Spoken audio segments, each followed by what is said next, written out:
अस्सलाम वालेकुम रहमतुल्लाहि वबरकातुहू। आइए तुलबा, अब यहाँ पर हम सवाल नंबर 4 की तरफ देखते हैं। जैसा कि हम सवालात को वन बाय वन वहाँ पर हल कर रहे थे। जैसा कि आप पिछले वीडियो के अंदर देख चुके हैं कि डायरे के असबाब के अंदर वहाँ पर मुकम्मल तौर पर डायरे का मुकम्मल तौर पर तारुफ हम वहाँ पर सुन चुके हैं और तमाम तारुफ से हम वहाँ पर वाकिफ हो चुके हैं। अगर जो भी तुलबा नहीं देखे हैं तो इस वीडियो के मैं डिस्क्रिप्शन में दिया हूँ, वहाँ पर जाकर तुलबा देख सकते हैं। अब आइए यहाँ पर हम सवाल नंबर 4 की तरफ बढ़ते हैं। सबसे पहले यहाँ पर आप सवाल की तरफ देखिए।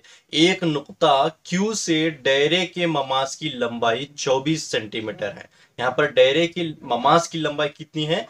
24 सेंटीमीटर है। और मरकज से Q का फासला, यानी कि जो दायरा है, दायरे का मरकजी नुक्ता O से Q तक का फासला 25 सेंटीमीटर है। तो दायरे का निस्फ कदर मालूम करना है। तो यहाँ पर दायरे का निस्फ कदर है ऑप्शन ए 7 सेंटीमीटर और ऑप्शन बी 12 सेंटीमीटर और ऑप्शन सी 15 सेंटीमीटर और ऑप्शन डी 24.5 सेंटीमीटर। तो इसका सही जवाब है ऑप्शन ए 7 सेंटीमीटर।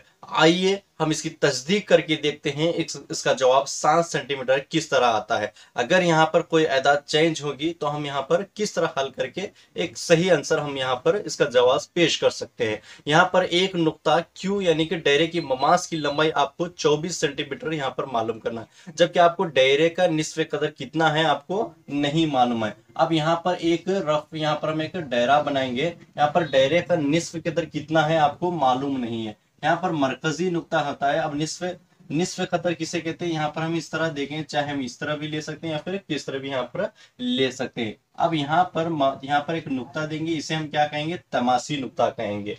ममास की लंबाई कितनी दी गई है? यहाँ पर आपको ममास की लंबाई 24 सेंटीमीटर दी गई और वो नुक्ता क्या होगा? Q। यहाँ से आपको Q तक जाना है और यहाँ पर आपका ममास की लंबाई कितनी है? 24 सेंटीमीटर। ममास की लंबाई कितनी है आपकी? 24 सेंटीमीटर। और आपको दायरे यहाँ फिर मरकज ओ से Q का फासला कितना है? 25 सेंटीमीटर। अब यह मरकज आपका O होगा और यहां से आपका फासला कितना होगा? 25 सेंटीमीटर होगा।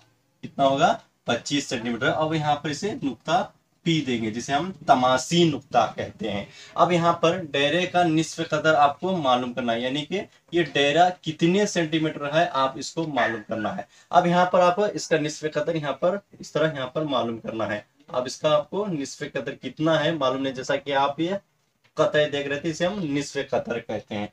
एक तो यहाँ पर ये अपोजिट होगा, ये बेस होगा, ये हाइपोटेनस होगा। आइए हम यहाँ पर इसे पाइथागोरस की तहत से हम मालूम करते हैं, यानी हम इसे पाइथागोरस की तहत से मालूम करेंगे। अब इसे यहाँ क्या कहें? H। और ये क्या है हमारे पास? Base.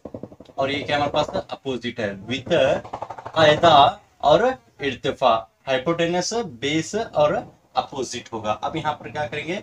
H square is equal to P square plus B square. अब यहाँ पर हाइपोटेनस, अपोजिट, बेस, यानी कि वितर स्क्वायर और इर्तिफा स्क्वायर, कायदा स्क्वायर। अब यहाँ पर OQ square is equal to opposite क्या है हमारे पास? अपोजिट आपको मालूम नहीं है, यानी कि OP स्क्वायर। बेस कितना है आपके पास? PQ।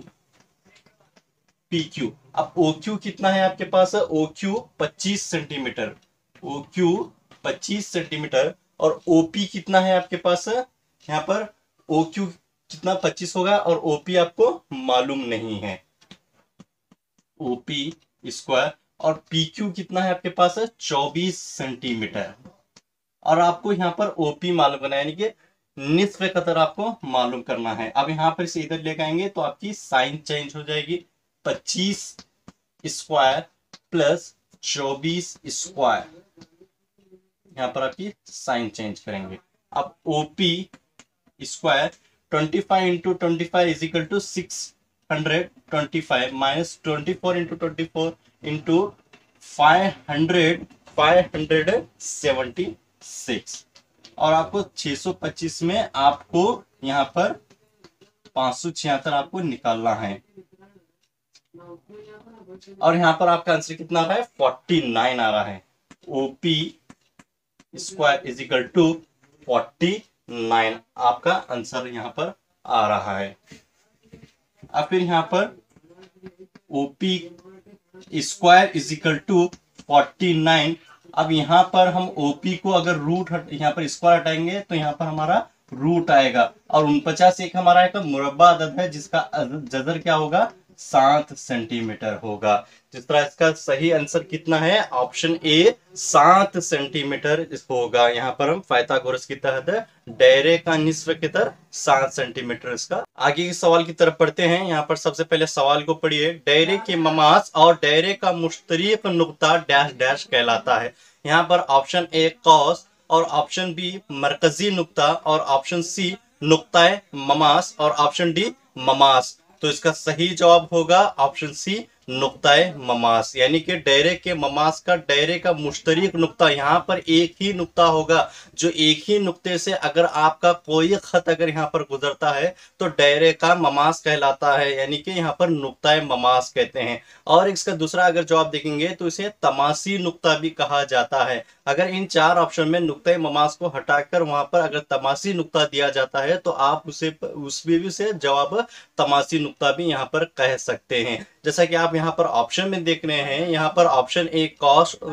और ऑप्शन बी मरकजी नुक्ता और ऑप्शन सी नुक्ताए ममास और ऑप्शन डी ममास कहा गया है। जिस तरह इसका सही जवाब होगा ऑप्शन सी नुक्ताए ममास। जैसा कि यहाँ पर आप देख सकते हैं एक सर्कल है जिसमें सिर्फ एक ही नुक्ते पर अगर यहाँ पर हमारा गुजरता है तो इसे हम क्या कहेंगे, ममास कहेंगे। यहाँ पर देख सकते हैं सिर्फ एक ही नुक्ता है जिसे हम क्या कहते हैं, नुक्ताए ममास कहते हैं। अगर ए बी यहाँ पर एक खत है, यहाँ पर इसे कोई भी नाम दीजिए, यहाँ पर इसे हम क्या कहेंगे, नुक्ताए ममास कहेंगे या फिर तमासी नुक्ता भी से कह सकते हैं। इसका सही जवाब है ऑप्शन सी नुक्ताए ममास। चलिए आगे के सवाल की तरफ हम देखते हैं। जैसा कि हम यहाँ पर पिछले सवाल को हल कर रहे थे, अब यहाँ ये आगे सवाल की तरफ देखते हैं। यहाँ पर सबसे पहले सवाल को देखिए। 5 सेंटीमीटर निस्फ कतर वाले डेरे, 5 सेंटीमीटर निस्फ कतर वाले डेरे नुक्ताए ममास पी, यहाँ पर जो नुक्ता है ममास का उसे नुक्ताए पी ममास से पी पर ममास पी क्यू मरकज एक खत से नुक्ता पी पर मिलता है। आप यहाँ पर सवाल को ध्यान से सुनिए। एक खत से नुक्ता पी पर मिलता है जबकि ओ क्यू 12 सेंटीमीटर हो तो पी क्यू की लंबाई क्या होगी। अब सबसे पहले यहाँ पर 5 सेंटीमीटर का एक निफ्स कतन यहाँ पर दिया गया है। अब यहाँ पर ऑप्शन को सुन लीजिए। ऑप्शन ए 12 सेंटीमीटर और ऑप्शन बी 13 सेंटीमीटर और ऑप्शन सी 8.5 सेंटीमीटर और ऑप्शन डी रूट 119 सेंटीमीटर। तो इसका सही जवाब है ऑप्शन डी रूट 119 सेंटीमीटर। आइए हम यहाँ पर इसका तस्दीक करके देखते हैं कि इसका आंसर रूट 119 सेंटीमीटर किस तरह यहाँ पर आता है। सबसे पहले यहाँ पर 5 सेंटीमीटर का निस्फ कतर दिया है जो नुक्ताए ममास पी पर है। यहाँ पर 5 सेंटीमीटर का एक निस्फ कतर दिया गया है जो मरकज से पी पर मिलता है और ये आपका तमासी नुक्ता होगा। यहाँ से आपका ममास का खत यहाँ से आपका गुजरेगा, इसे हम ओपी कहेंगे। और आपका निस्फ कतर कितना है, 5 सेंटीमीटर है। आपका निस्फ कतर कितना है, 5 सेंटीमीटर है। फिर उसके बाद में यहाँ पर आगे क्या दिया गया है, पी क्यू मरकज एक खत से नुक्ता पी पर मिलता है, नुक्ता पी पर मिलता है। फिर उसके बाद में यहाँ पर आगे देखिए, यहाँ पर इसे यहाँ से हम एक ममास लेकर जाएंगे और यहाँ पर हमारा क्यू पर होगा। यहाँ से हमको डायरेक्ट यहाँ से ये करना है। अब पी क्यू की लंबाई क्या होगी, यहाँ आपको पी क्यू की लंबाई आपको मालूम करना है। एक खत नुक्ता पी पर जाकर मिलता है जबकि ओ क्यू कितना है, 12 सेंटीमीटर है। यहाँ ओ से जाके आपको क्यू को जोड़ना है और यहाँ पर ये कितना है, 12 सेंटीमीटर है। और आपको यहाँ पर बेस मालूम करना है, यहाँ पर आपको बेस मालूम करना है। ये होगा आपका अपोजिट हो गया, ये बेस होगा, ये आपका वितर हो गया। तो यहाँ पर हम इसे पाइथागोरस की तहत इसे हम यहाँ पर फाइंड आउट करेंगे। H square is equal to T square plus B square, वितर, इर्तिफा और कायदा, यानी कि हाइपोटेनस, अपोजिट और बेस। यहाँ पर हाइपोटेनस क्या होगा आपका, ओ क्यू स्क्वायर, अपोजिट क्या है आपके पास, ओ पी स्क्वायर, बेस क्या है आपके पास, पी क्यू स्क्वायर। और यहाँ पर ओ क्यू कितना सेंटीमीटर हमारे पास, 12 सेंटीमीटर। यहाँ पर कुव्वत 2 का 2 होगा। ओपी कितना है 5 सेंटीमीटर स्क्वायर का स्क्वायर। और पीक्यू, यहाँ पर सवाल के अंदर पीक्यू की लंबाई पूछा गया है, पीक्यू की लंबाई आपको मालूम करना है। अब 12 इंटू 12 इजिकल टू कितना होगा 144 और 5 कितना होगा 25 प्लस पी क्यू स्क्वायर। अब यहाँ पर इसे हम माइनस लगाएंगे 144 minus 25 is equal to P Q square. P Q square is equal to 144 minus 25। P Q square 144 minus 25 is equal to 119। अब यहां से हम पी क्यू को स्क्वायर हटाएंगे तो यह हमारा आंसर कितना आएगा रूट में आएगा, जबकि ये एक मुरब्बा अदद नहीं है। अगर मुरब्बा अदद नहीं है तो इसे हम इसी तरह यहाँ पर छोड़ देंगे, जिस तरह यहाँ पर जवाब के अंदर आपको रूट 119 यहाँ पर कहा गया है। जिस तरह आप देख सकते हैं आपका आंसर ऑप्शन डी रूट 119 यहाँ आपका आंसर आएगा। अगर आपका मुरब्बा होगा तो यहाँ पर आपका इसका जजर निकाल के आपके ऑप्शन के अंदर देख सकते हैं कि आपका ऑप्शन सही है या नहीं, यानी कि इसका सही जवाब ऑप्शन डी रूट 100। फिर यहाँ पर आगे सवाल को हम देखते हैं, सवाल को यहाँ पर पढ़ते हैं। जिस तरह आपको मालूम होगा यहाँ पर इसका सही जवाब क्या होगा, जैसा कि हम पहले वीडियो के अंदर वहां पर दायरे के असबाब के तारुफ के अंदर वहां पर सुन रहे थे। तो सवाल को पढ़ते हैं। वो खत जो एक दायरे को दो मुख्तलिफ नुक्तों पर कतई करता है, यानी कि दो मुश्तरिक नुक्ते होंगे जो मुश्तरिक नुक्तों पर कतई करता है, उस खत को हम यहाँ पर क्या कहते हैं। ऑप्शन ए एक कतई और ऑप्शन बी एक ममास और ऑप्शन सी निस्फ कतई, ऑप्शन डी उमूदी खत।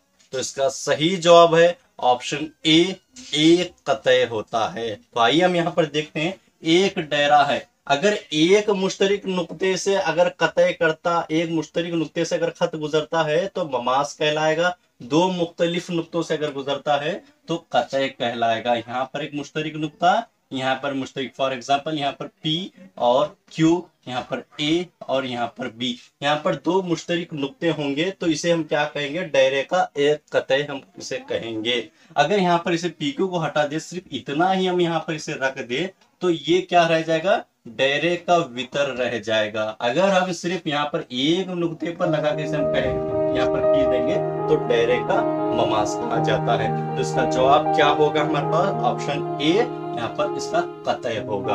आई होप आप तमाम तलबा को मुकम्मल तौर पर समझ में आया होगा। जो भी तलबा को अगर कोई भी डाउट हो तो आप अपने कमेंट्स के जरिए आप अपने सवालात को पूछ सकते हैं और तमाम तलबा को मुतमईन जवाब दिया जाएगा। जज़ाकल्लाह खैर।